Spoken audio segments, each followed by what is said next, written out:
exactly. What's happening, YouTube? How we doing? This video is going to be a little different compared to the videos on my channel because, yeah, although I do want to, whoa, I'm about to hit 100 subscribers. That's crazy. About that, the other day at campus, I was walking around. Well, I was in the cafeteria. I got in the cafeteria, and I hit one of my guys that I took a picture with. Long story short, I know the guy, right? Hit him up to me in the cafeteria to see if he could do my math homework for me because algebra for me is not it. Now, he came to an agreement. He's going to be doing my math homework, and he actually told me, "I watch your YouTube shit." I said, "Wow." Nobody has ever told me that. So when he first told me, like, yo, I might actually watch your videos, they're intriguing. People, like, he's actually commenting. I'm like, bro, that's insane because that shit, I mean, I didn't expect nobody on campus to watch it. Maybe back at home, yes, but not on campus, which made it just a little, definitely made my heart warm, definitely. And B, secrets of the restaurant industry, right? Because I've been doing this since I was 9 years old. Restaurant life is really one of the best industries there is in the world. I'll probably put it at top 3, if not top 5, because you can really make a living out of it if you're at the right restaurant, if you know how to sell exactly, and if you know exactly what you're doing. Yes, taking the fact you're gonna have some bad tippers. Yes, you can take the fact you're gonna have some bad days, whatever. But those good days you have from 2-3 rush, an hour rush or 3-hour rush, whatever the case is, especially during the holidays, could really make up for what you got going on. Now, one secret I would say from the restaurant industry is waiter is serving you or your server, is doing their job. Know exactly what you want when they come in, when they're in a rush. That's number one. When you know the restaurant's busy, like for example, here I'm at a breakfast spot, pretty fire. I got some like purple drink. No, that drink's amazing. Let's just say my server was in a rush, right? And I got so many questions. What is this? What is that? Okay, what is this? What is that? This, that, and the third. Like, dude, know what you want, move on, and you call it good. Now, when I was serving, I see a lot of people tell me, hey, what is this? What is that? What does this come with? Can you take this off? Great. Read the menu, know what it comes with, and right away be like, hey, I want let's say for example, I want the egg, bacon, and cheese. Take off the bacon, add this. Can you do that? Okay, but make it quick so they can move on to the next table. Because one thing I would say is like, we're not trying to rush you out the way, or we're not trying to rush your order, or make it to a point where it's super difficult, where assume that's what you want, and it comes back wrong, and you gotta send the food back, and it takes know exactly what you want. Tell the waiter exactly what you want, and if she says it can't yet, I already have an alternative ready to go. That's one thing that could make your food experience a lot better, and it'll help the server a lot, and most likely they'll give you better service, which on the other hand, you probably give a better tip. Here's the other thing. Let's just say the food has a mistake. This is one thing that pisses me off. This is one thing that pisses me off the most. And it pissed me off the most because it's so simple, yet people don't acknowledge it, right? For like I said, I got a chicken changa, right? It was a chicken enchilada with green sauce, sour cream, potatoes, and fruits, and ketchup, right? Let's just say I forgot to say, hey, I don't want no onion inside of it, right? No big deal. It really isn't a big deal. Hey, I'm sorry, I asked for no onion. If the restaurant is busy, this all goes back to it being busy, right? If the restaurant is busy, open the tortilla, take off the onion, put it to the side, and start eating it. If you're not allergic, I understand, I'm allergic, I can't have food, I get that. But let's just say you're not allergic, you just don't like onion, right? Take it off. It's okay. Or no mushrooms, and it has mushrooms. Bro, pick around it. It's okay. You're not gonna die, right? You're not gonna die. Now, if you're allergic, this doesn't go for you. This conversation is not for you. I really hate the people that say, or this, that, and the third. When people say you can find a better job,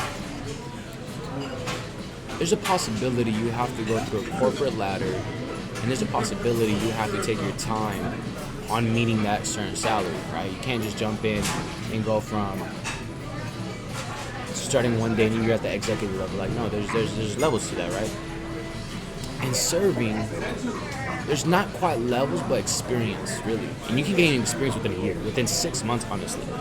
And if you know how to talk, if you're a talkative person like me, if you're out and about, start a conversation with the people, know the menu, answer their questions, head out.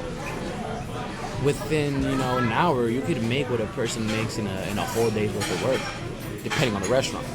And we're going to talk about the restaurant survey here in a second, depending on the restaurant. A better job, whatever it takes. I would rather work a serving job. I wouldn't say I would rather, but I would prefer. I would prefer to be at a serving job than being in a corporate job. Because one, you're moving, you're active more, you're talking more, you're up and around. Second, there's a possibility within a 2-3 hour rush, you could probably make enough money from 2-3 days working at your corporate job. If you're working like a normal job, I'm not talking about executive level, I'm just saying like entry level job, right? And you do it within so little time, the morning rush, the night rush, especially them night dinners, even though you do want to go out, have some fun, whatever the case is, if you put that time aside, like on a Friday night, for example, or Saturday night, this is ideal schedule.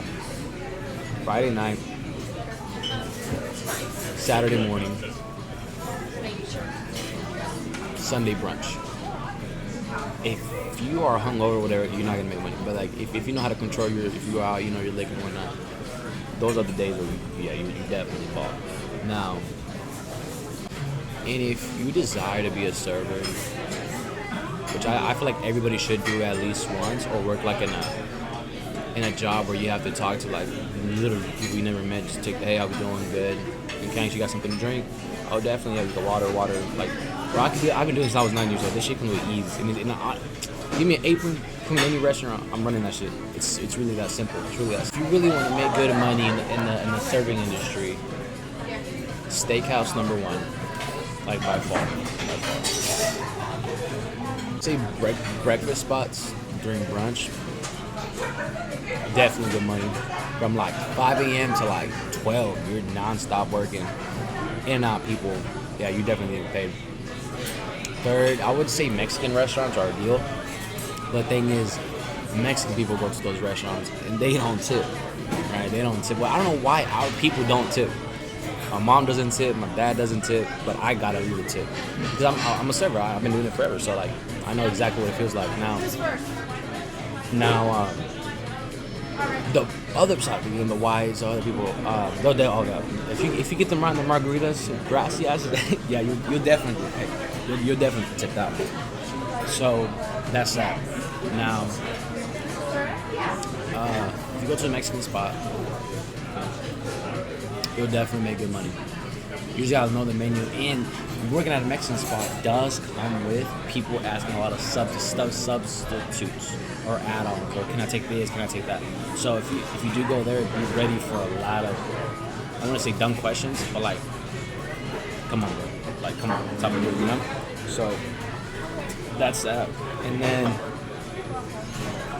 what else would I say? Mexican joints are good. Mexican joints are good. You talk about steakhouses, you know the deal. A fucking ticket can be $300, they'll leave you $50, $40. You get 5 of them tables, bro, you're walking away at $250. You did very little work. All you had to do is just really make sure they're good. Treat them like their status, they're good.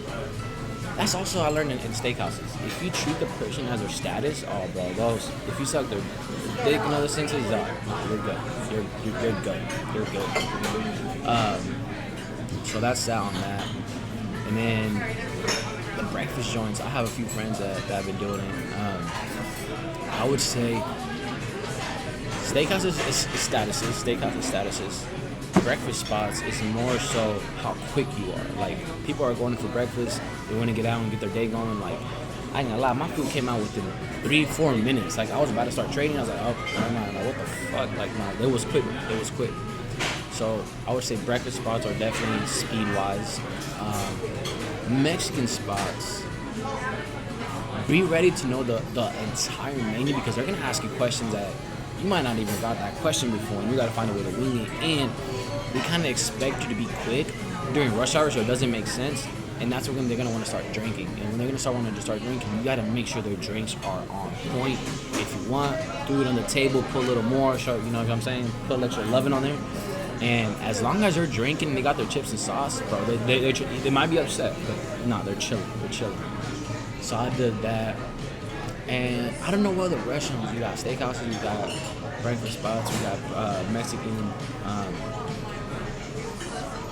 I don't know about any other joints where you're gonna get tipped out, but that's what I got so far on that. You know, if you want to regular money, any of those jobs in that order. I'm not.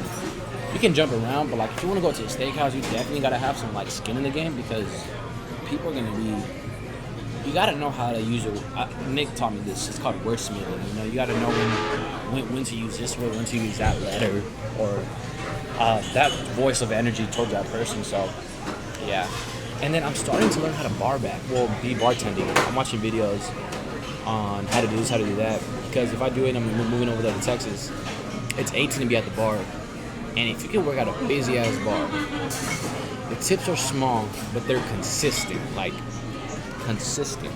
So if you can whip up some drinks, be quick with it. You can honestly go in any bar and they'll take care of you.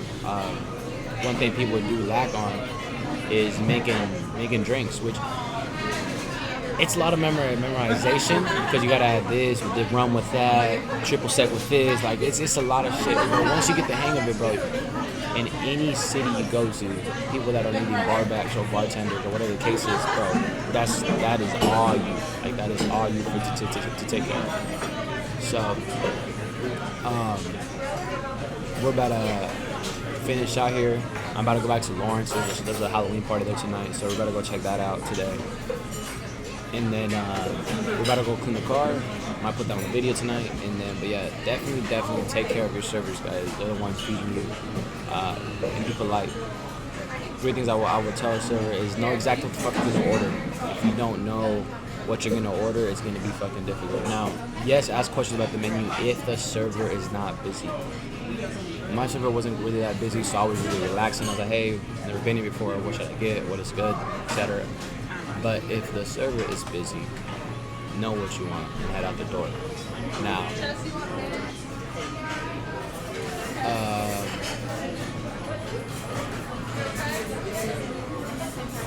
the next thing I would say is I got distracted. I got distracted. That's crazy. Next thing I would say is that's funny.